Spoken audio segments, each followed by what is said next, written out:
We should talk to Suriel about going to Valve. This is crazy. Reeves, you've been to Valve once or twice? 3 times, I Good think, actually. God. Yeah. Okay, but it's been a while, right? It's been a year, but yeah.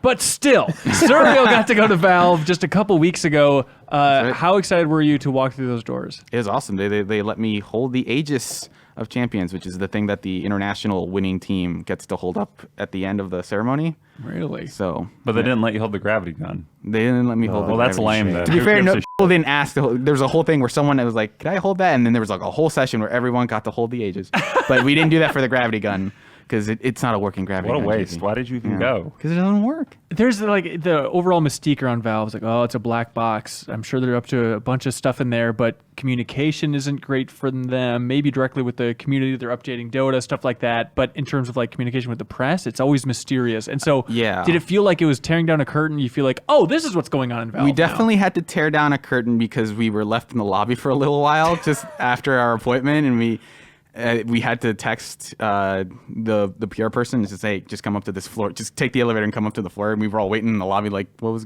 going to happen?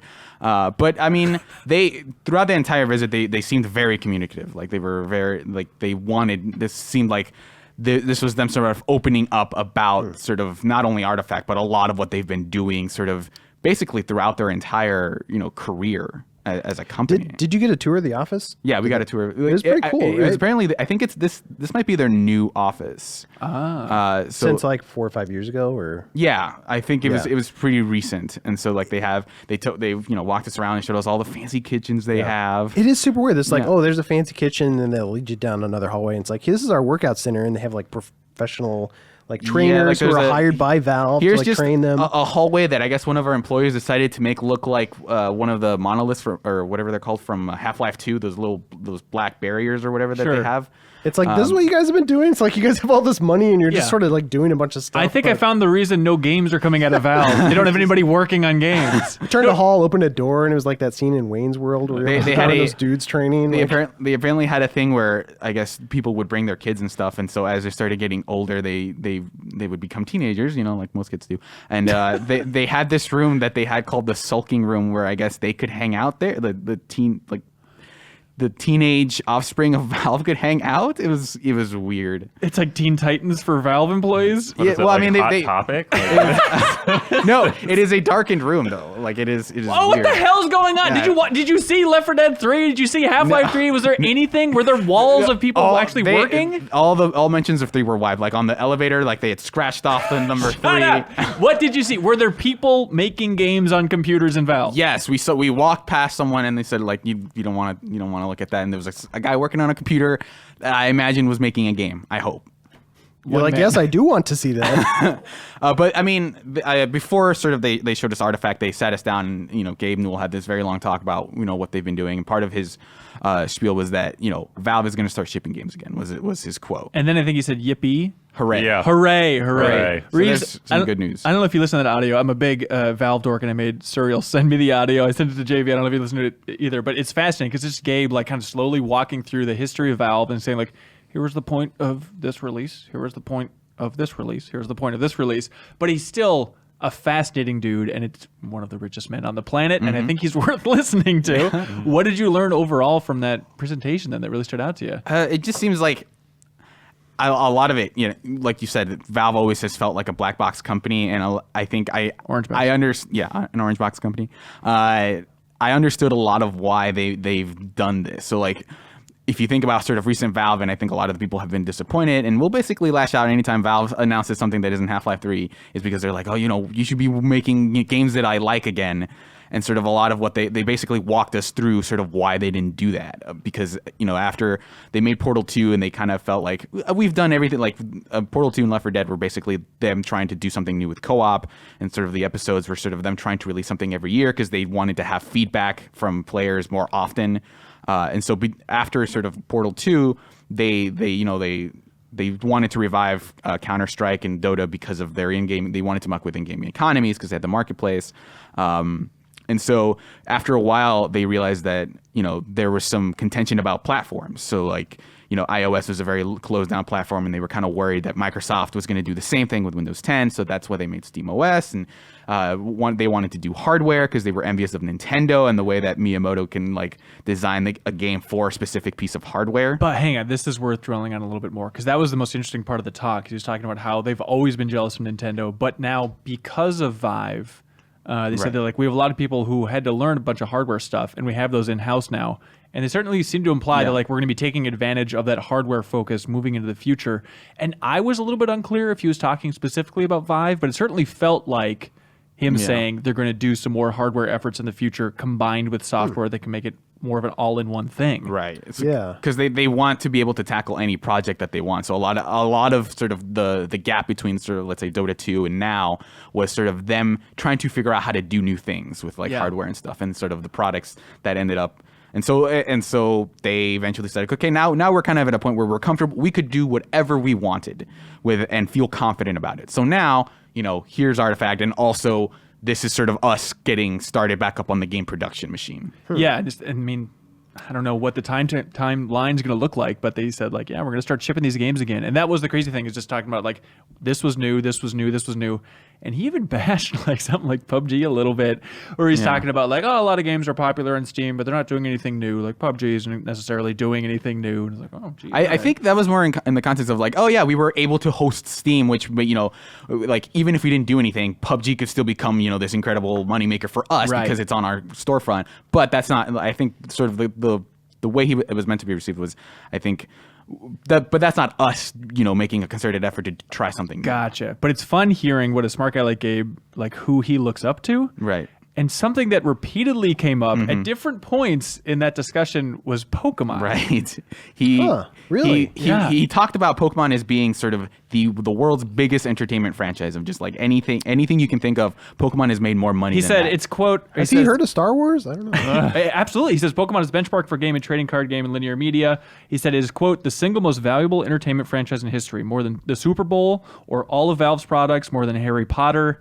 Talking about the card game aspect, the I wonder TV if that's aspect. true. Like, that would be fascinating. I remember looking up something about that recently, and I think he might be right. Of just like in terms of products sold all over the world, I think Pokemon does make the most money. And he also but this is according to Wikipedia. And later on, he was talking about TV show tie-ins and stuff, and he's like, "Oh, there's Pokemon, which has a TV show, which is awesome." Yeah, he said like, they've done Pokemon is awesome. They do the TV show. Like, I don't know if we're gonna do that with Artifact, but like, he constantly brought up Pokemon and Nintendo as sort of their not necessarily templates of examples that to sort of guide people toward what they want to do, which is like an interesting thing to think about. So I feel like we just went through this cycle a couple of years ago of like, oh, the Steam box, Steam's gonna make a console. Here it comes, the Steam box, and then it's like, oh, okay, people aren't really that interested in buying the specific branded Steam box type thing. And I don't want to get sucked into this hype train again, but like JV, what would you want them to do if they made something hardware focused?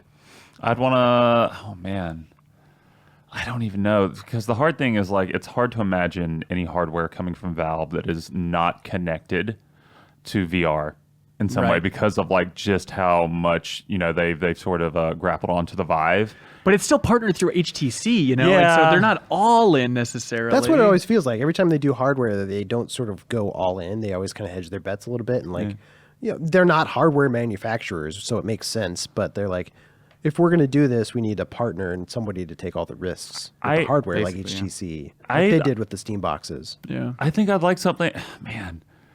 I think I'd like something like Valve's version of the Switch with the Steam controller. It's so stupid just to hear that discussion and hear him bring up Nintendo and the Switch. Then it's like, okay, now I can't stop thinking about if Valve released something like the Switch. Like I got a laptop recently, and I took it to a cafe to do some work. When I finished, I actually played some Counter-Strike.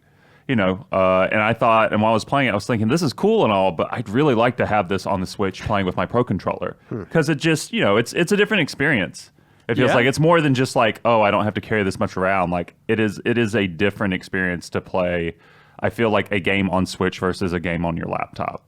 Like, in a cafe, there's something about it. There's something that's really hard to explain. Yeah. Yeah, there are pros and cons to both, but I kind of want that for Half-Life. But I feel like with like NVIDIA Shield, like so many people in that Yeah. PC area have done stuff like the Switch. Like I feel like Valve would think it's old hat just to go for like a portable system. Right. Sure, like but I that. feel like they could easily iterate on that stuff because that's all been streaming and that's all been sort of like, hey, we're going to use the power of your PC to run this stuff on your, on this NVIDIA Shield thing. So I could see them saying like, well, Nintendo didn't necessarily give up on the idea of the Wii U after it failed. So maybe we could just improve that idea. But I mean, maybe we're taking sort of their inspiration from Nintendo a little too, Yeah, literally. But, yeah, I think so. Or even I'm thinking of something because I can't get out of this Nintendo mold. I think like if Valve released something like the Poke Walker, something, and Gabe's super into wearable tech, even outside from the headset and the VR realm. Like there's got to be something small and simple that will have software so beautifully connected to it because that's what Valve they're jealous of. knife. Oh, go on. Yeah, it's just a knife with technology in it. How much we talking? 300. Take it! Oh, here's the money. I'd really I like can see them Valve- making a phone. Actually, I have a new answer. You know those really weird sunglasses from Heavy Rain that FBI director has? That's what I want Valve AR. to make. Valve's Heavy Rain sunglasses. Come Yes. one, come all. Well, that's what That's I like was the thinking. one good idea David Cage ever had as a writer. How did you play that Navajo chapter? I don't know, man. If they could figure that out, if they could get it all the tech and all the batteries into one headset that just worked with your phone or something, Oh, like, yeah, that'd be that cool. would Something like Google Cardboard. that could but, be like, cool. Yeah, but something that was powered and Something for gamers. I Yeah. guess. It was also really fun just to hear how Lucy was talking about the licenses. Like they talked about how they wanted to make this game, this card game, Right. and they brought in the designer of Magic the Gathering, Richard Garfield. Good Get. Yeah. Brought that dude in, and then they're like, all right, we should attach it to some IP. And they said that, like, we even talked about, like, making a new IP. Do we attach this to Half-Life? Do we attach it to Team Fortress? What do Right. we attach it to? Because the origin of Artifact, was that Richard Garfield was just making a new card game because he's designed other card games besides Magic. I think he made a Netrunner game. And a couple of like a few other very popular things that people like, and so he was shopping around his new card game, which I already had sort of like the 3-lane setup. Okay. And so he eventually started talking with someone he knew at Valve, and they like a couple years later they were like, yeah, let's do it.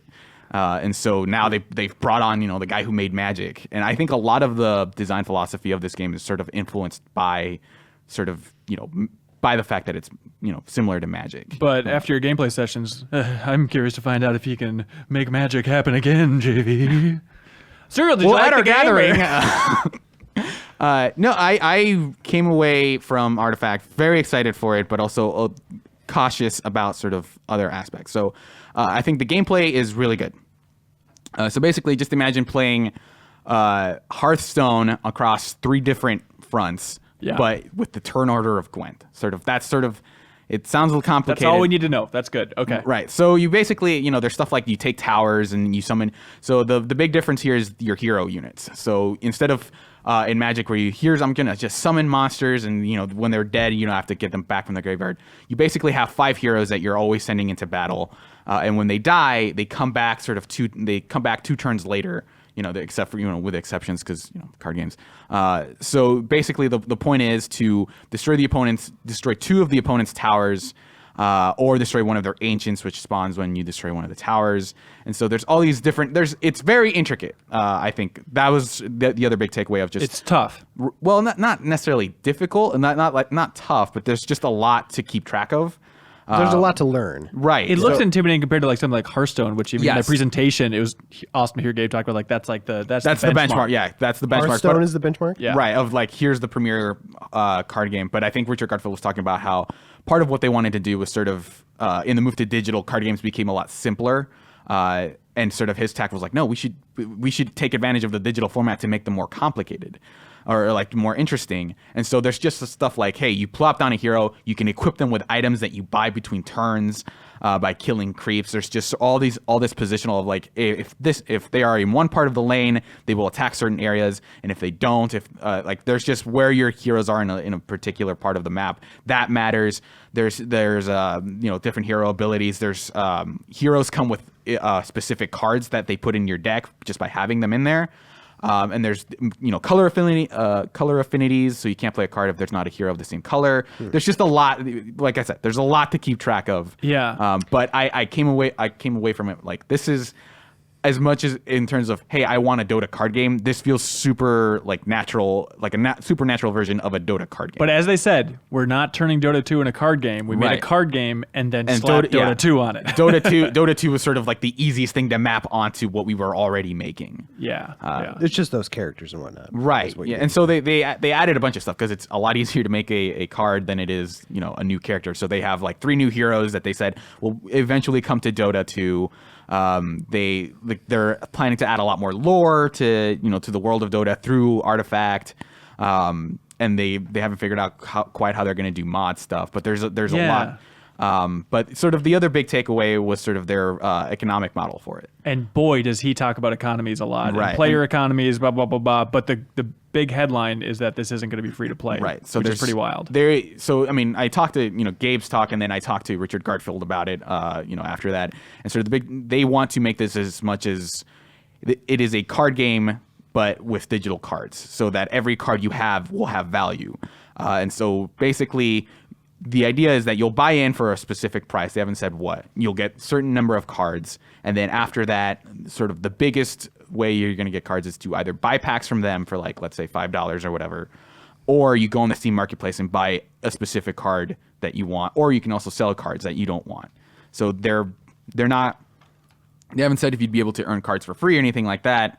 But sort of the big idea is that you will probably have to pay for every card you earn, but that will also allow you to trade cards and keep the value of every specific card in mind as you play, and that's sort of the part that I'm a little cautious about, because I think people have become very accustomed to the idea of like the cards are sort of the cheapest part of the experience, of just like you just get them by leveling up, by playing, like that's not the part that is, a thing you have to worry about. It's just, do you have the legendary cards or whatever?